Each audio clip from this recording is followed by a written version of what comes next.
خاتون کا اپنی نند اور شوہر کے بھانجے کے ساتھ عمرے پر جانا.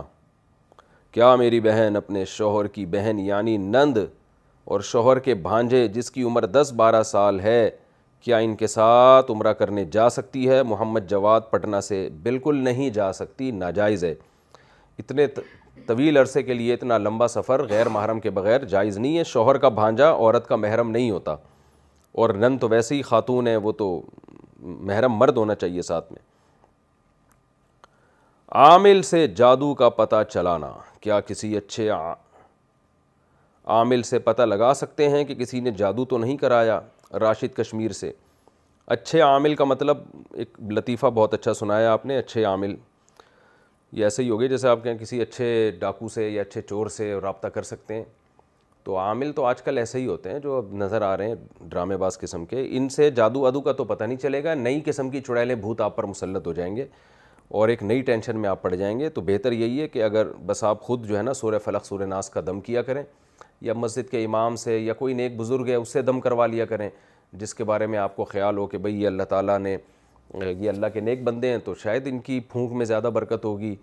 تو اس اچھی نیت کے ساتھ کسی بھی نیک آدمی سے دم کرایا جا سکتا ہے. باقی ان عاملوں کے چکر میں ہرگز نہ پڑیں. آپ کو وقتی فائدہ بہت ہوگا لیکن مصیبتوں میں آپ پھنستے چلے جائیں گے. خریدا ہوا مال واپس یا تبدیل نہیں ہوگا. رضوان جہلم. بعض اوقات دکاندار حضرات نے لکھ کر لگایا ہوتا ہے کہ خریدا ہوا مال واپس یا تبدیل نہیں ہوگا. کیا اس شرط کے ساتھ خرید و فروخت کرنا صحیح ہے؟ جی صحیح ہے. البتہ یہ ضرور ہے کہ اگر خریدا ہوا مال بند ڈبے میں تھا، پتہ ہی نہیں اندر اس مال کس کوالٹی کا مال ہے، تو پھر جو مشتری ہے، خریدنے والا ہے، اس کو شریعت نے خیار رؤیت دیا ہے. خیار رؤیت کا مطلب وہ دیکھ کے اگر چیز پسند نہ آئے تو واپس کر سکتا ہے.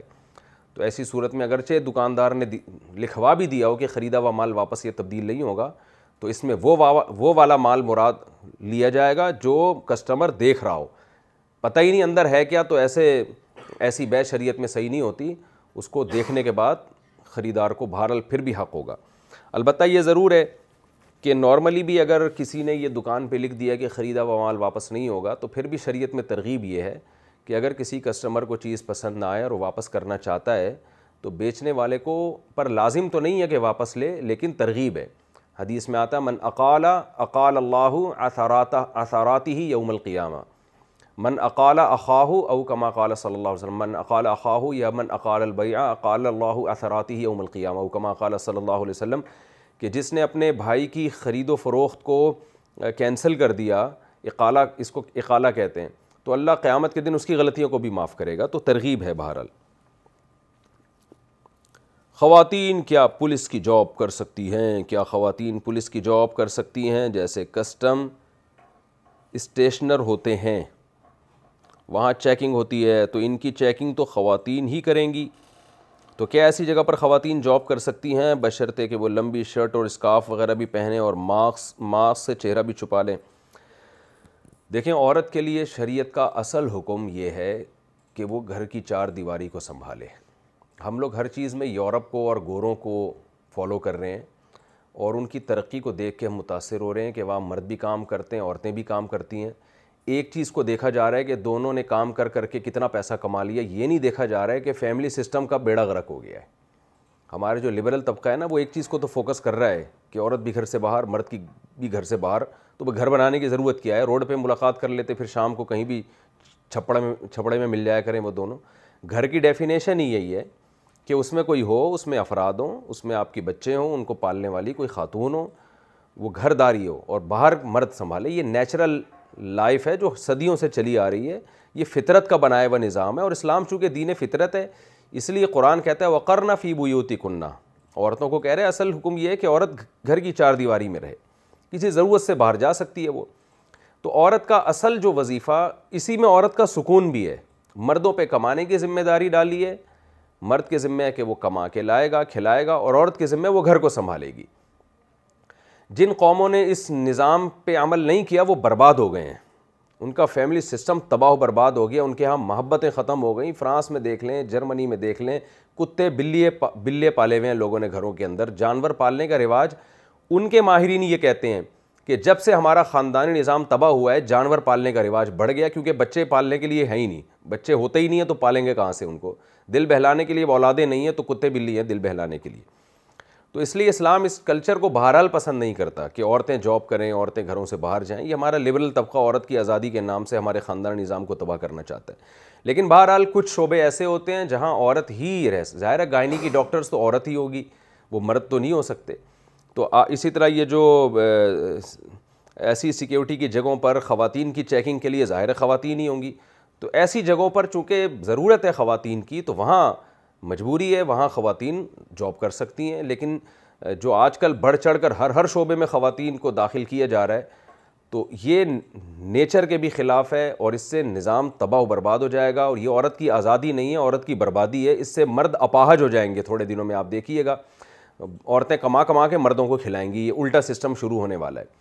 اور اس کا ایک ہمارے ملک میں بہت بڑا نقصان یہ ہو رہا ہے کہ جتنی ویکینسیز ہیں ان پہ جب خواتین آ رہی ہیں تو مردوں کی بے روزگاری بڑھ رہی ہے, اور مرد خودکشیاں کر رہے ہیں بے روزگاری کی وجہ سے. تو یہ سارا سیٹ اپ ہی غلط ہے. لیکن پھر بھی وہ شعبے جو خاص خواتین ہی چلا سکتی ہیں تو اس میں خاتون کے لیے جاب کرنا بالکل جائز ہے, اور بشرطے کہ پردے کا بہرحال خیال کریں اور مردوں کے ساتھ اختلاط نہ کریں. وہ پریگننسی میں طلاق دی تو شوہر پر کتنا خرچہ ہوگا؟ اگر شوہر بیوی کو طلاق دے جبکہ وہ پریگننٹ ہو تو وہ شوہر سے کتنا خرچہ لے سکتی ہے؟ نوشاد صاحب انڈیا سے. عورت اگر پریگننسی میں ہے تو جب تک بچے کی ولادت نہیں ہو جاتی شوہر کے ذمے عدت کا خرچہ ہے. عدت کا خرچہ کتنا ہوتا ہے؟ عدت کا خرچہ یہ ہوتا ہے کہ جو روز مرہ بیوی کو نان نفقہ ملتا تھا کھانے پینے کا, تو وہی شوہر کے ذمے ہے کہ وہ نان نفقے کا انتظام کرے, کیونکہ عدت کے دوران عورت شوہر کے گھر رہے گی, اور اگر کسی فتنے کا اندیشہ ہو تو مجبوری میں پھر اپنے ماں باپ کے گھر رہ سکتی ہے. تو اس دوران اس کا جو کھانا پینا ناشتہ یہ سارا خرچہ شوہر کے ذمے ہوگا. کوئی اسپیسیفک کوئی رقم نہیں رکھی ہے شریعت میں. اصل یہ کہ یہی وجہ ہے کہ شوہر اگر راشن ڈلوا دیتا ہے تو پھر اس کو پیسے نہیں دینے پڑیں گے. تو راشن اس کا جو ہے نا, جو بھی کھانا پینا ہے وہ شوہر کے ذمے ہوگا. اور پھر بچہ جب پیدا ہو جائے گا تو بچے کی دودھ پلائی کا خرچہ, اور بچے کا تو سارا خرچہ خیر جب تک وہ بالغ نہیں ہو جاتا, اور لڑکی کی جب تک شادی نہیں ہو جاتی تو باپ کے ذمے, اور جب تک ماں بچے کو فیڈ کرا رہی ہے ولادت کے بعد تو اس دوران بھی فیڈ کا خرچہ جو ہے وہ آپس کی رضامندی سے طے کر دیا جائے, وہ بھی شوہر کے ذمے ہے. اگر زکوٰۃ دینے کے بعد وسوسہ آئے تو کیا کریں؟ میں نے اپنی طلاق یافتہ سالی کو زکوٰۃ کے پیسے دیے کہ وہ کوئی کام شروع کرے اور خود کفیل ہو جائے. اس وقت پوری تسلی کی تھی کہ وہ حقدار ہے, لیکن اب وسوسے آتے ہیں کہ زکوٰۃ ادا ہوئی یا نہیں. اس بارے میں رہنمائی فرمائیں. ابو سیف سعودی عرب سے.